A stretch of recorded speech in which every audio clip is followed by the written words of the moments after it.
Comme chaque samedi, notre rubrique Infox à présent, la chasse aux rumeurs et aux fausses informations avec vous ce soir, Vicky Bogart. On va démarrer avec l'Etna, le volcan. Une éruption de ce volcan pollue-t-elle davantage que l'humanité entière ?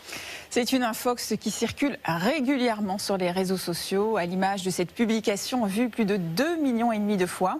Elle met en avant cette vidéo avec en commentaire « L'Etna, filmé hier, émet plus de CO2 que les êtres humains, alors qu'on nous demande d'abandonner nos voitures, d'éviter l'avion et de manger des insectes au nom de la lutte contre le changement climatique ». Alors, ce volcan italien est bien entré en éruption le 21 mai dernier. Il dégage en moyenne 5000 tonnes de CO2 par jour. Et dans ces périodes d'activité intense, cela peut grimper jusqu'à 30 000 tonnes de CO2. Or, les émissions uniquement liées à l'activité humaine dans le monde, c'est 115 millions de tonnes de CO2 par jour.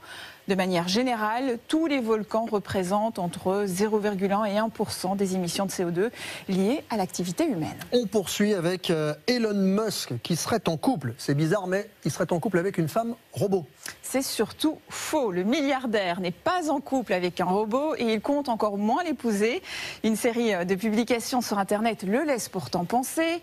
En commentaire, on peut lire que sa société est sur la dernière étape de la fabrication d'une femme robot qui sera bientôt commercialisée. Sauf que ces images ont été créées de toutes pièces avec l'intelligence artificielle par 2 artistes. Autre photo farfelue générée avec l'intelligence artificielle, celle du soi-disant mariage du pape François au Vatican qui circule sur TikTok. Une fausse mariée qui a des airs de Kate Middleton. Vous en pensez quoi, Dominique ? C'est amusant, improbable mais amusant. On termine avec le Sri Lanka et l'arbre le plus sacré du pays qui serait menacé par les ondes 5G. Des rumeurs ont en effet commencé à se propager en masse sur les possibles effets néfastes des ondes 5G sur un arbre millénaire.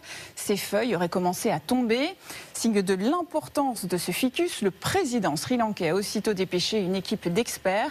Et après plusieurs mois d'observation et d'enquête, ils ont conclu qu'aucune onde 5G n'était émise dans la zone. Même les arbres peuvent donc être victimes de fausses informations. Personne n'est à l'abri. Merci beaucoup, Vicky Bogart.